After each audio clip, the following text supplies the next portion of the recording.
I never really wanted kids. I spent my childhood walking on tiptoes, literally and metaphorically, trying to avoid an unexpected swat or slap from my father. And I was afraid that there was some sort of weird recessive gene inside me for anger that would suddenly burst out of my chest like an alien if I ever had kids of my own.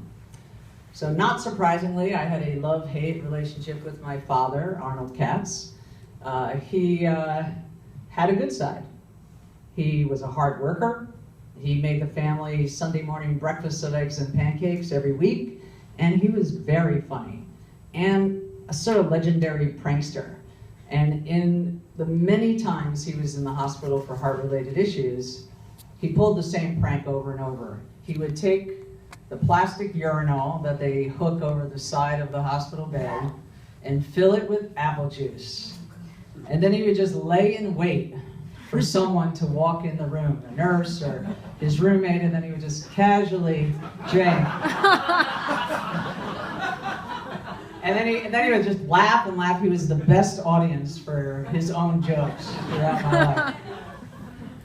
He grew up in sort of the gritty East End of London, and he spoke rhyming Cockney. So my childhood was filled with gems of things like shut your north and south. And when he was 8 years old, he was one of the millions of kids that was evacuated out of London in Operation Pied Piper during World War II before the Blitz, where children were sent to the countryside where there was less risk of bombing. And he spent most of that time tied to a tree. And the family that was supposed to be caring for him gave the care packages that my grandmother sent to their own children instead. So when he went back to London, he quit school. He was 9. He started smoking unfiltered Camels, and he joined a Jewish gang, which I know sounds like something Woody Allen would make up, right?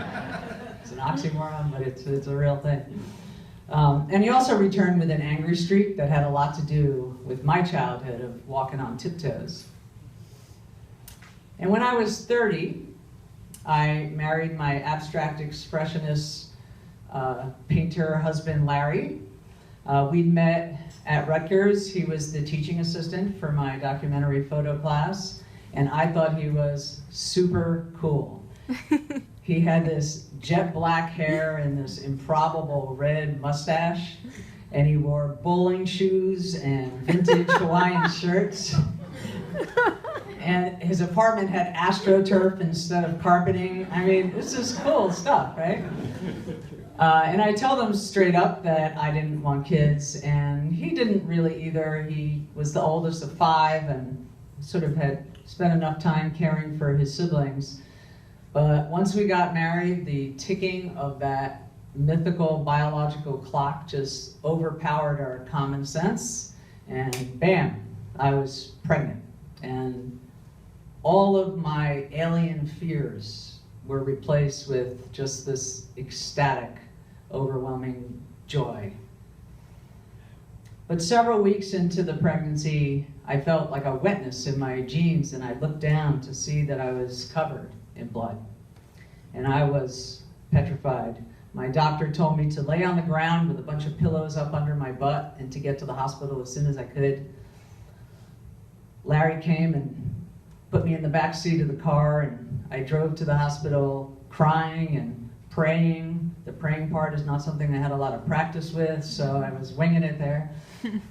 And the thump, thump, thump of the baby's heartbeat in the ultrasound was honestly the best sound I had ever heard.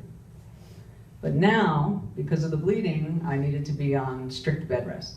And that meant strict. No stairs, no walking, up once 10 minutes every other day. And so I spent my time with Vanna White from Wheel of Fortune and Will Smith from The Fresh Prince of Bel-Air.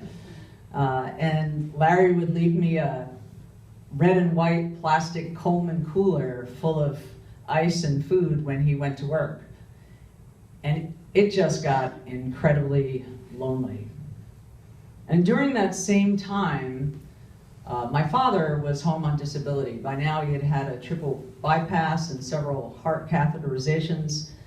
And we hadn't talked much in my adult years, sort of need to know, Father's Day, birthdays, and holidays. But he had softened with age, and even his accent softened. So he went from the Cockney, hello, Gov, to the posh Queen's English, hello, how are you? But he was lonely too, and he started calling me. And we mostly talked about the weather, or what was on TV, what I was eating, usually hummus and carrots, and what he was eating, turkey sandwich, rice pudding chaser. But the weeks ticked by, and eventually we felt comfortable talking about baby names.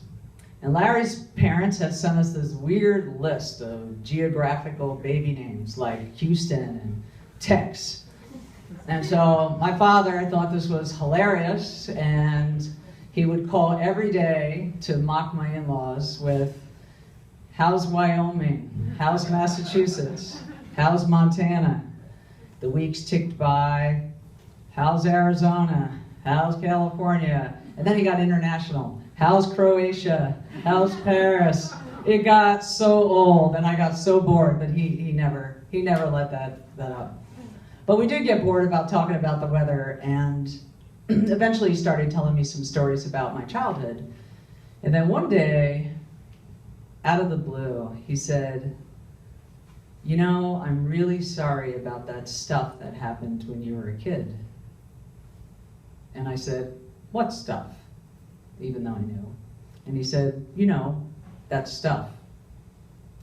And it was the first time that he had acknowledged in any way that he had anything to apologize for.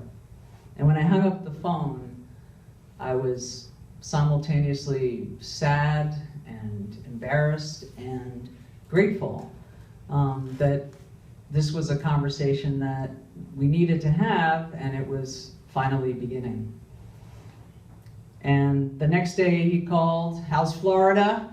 And we talked about last night's episode of Cheers like nothing had happened.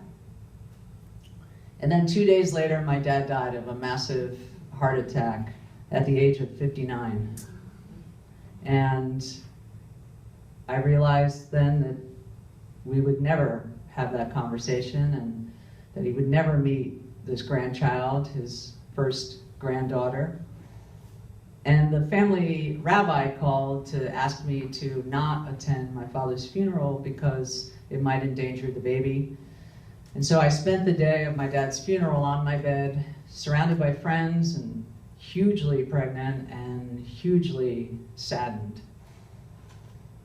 And it's Ashkenazi Jewish tradition to name a baby after someone who's recently passed as a way to keep their memory alive. But I didn't do that. I would, however, despite everything, let him name her. And 1 week later, she was born healthy and perfect. Her name is Montana. Thank you.